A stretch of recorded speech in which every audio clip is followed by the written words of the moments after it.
Assalamualaikum warahmatullahi wabarakatuh. Perkenalkan, kami dari kelompok 5.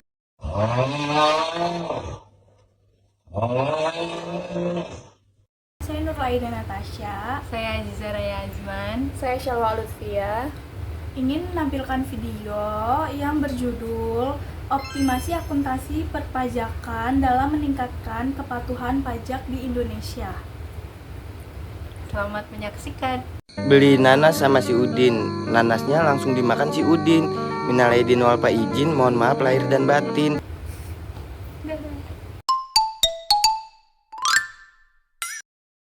Pajak merupakan salah satu sumber pendapatan bagi negara untuk berbagai program pembangunan termasuk infrastruktur, pendidikan, kesehatan, dan berbagai pelayanan publik lainnya. Kepatuhan pajak merupakan aspek yang krusial yang dapat mempengaruhi penerimaan pajak negara. Kepatuhan ini dipengaruhi oleh beberapa faktor termasuk pengetahuan perpajakan, terus juga kesadaran wajib pajaknya sendiri, terus juga kondisi sistem administrasi perpajakan saat ini.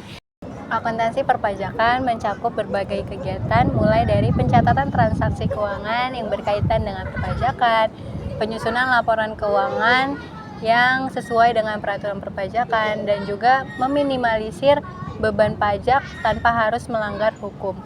Akuntansi perpajakan juga berperan penting dalam meningkatkan transparansi dan akuntabilitas keuangan suatu perusahaan.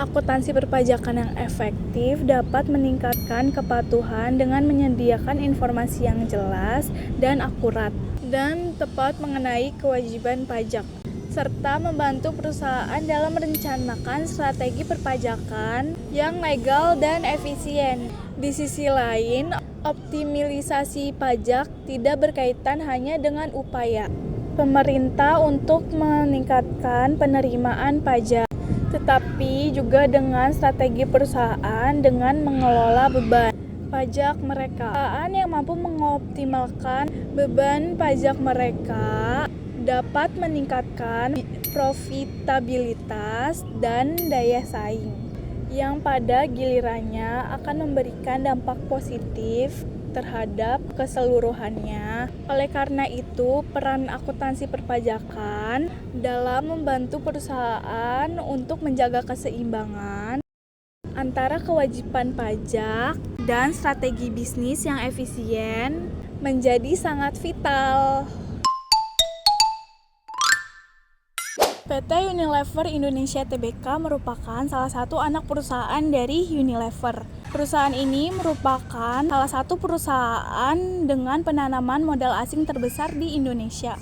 Perusahaan ini didirikan pada tanggal 5 Desember 1933. Perusahaan ini memproduksi barang-barang konsumsi seperti Sunlight, Lux, dan lain-lain. Sejak tanggal 22 Juli 1980, Unilever Zipfabriken mengganti nama dengan Unilever Indonesia. Dan pada 1 September 1980, Unilever Indonesia mereorganisasikan bisnisnya di Indonesia.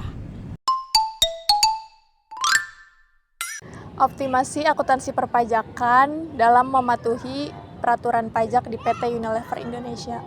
PT Unilever Indonesia menggunakan sistem informasi akuntansi yang disebut SIA yang canggih untuk mengoptimalkan dan mengelola kepatuhan pajak mereka. Penggunaan SIA memungkinkan perusahaan yang pertama itu meningkatkan efisiensi operasional, yaitu membantu meringankan pekerjaan dan mengurangi pengeluaran perusahaan. Yang kedua, mengurangi kesalahan manusia atau human error. Optimasi proses akuntansi melalui SIA meminimalisir terjadinya kesalahan pencatatan dan pelaporan keuangan. Ketiga, memperluas pemasaran secara digital. SIA memungkinkan PT Unilever Indonesia terhubung dengan berbagai toko secara digital. PT Unilever Indonesia juga menerapkan perencanaan pajak atau tax planning untuk memenuhi kewajiban perpajakan dan mengatur arus kasnya. Memenuhi kewajiban perpajakan dengan efisien.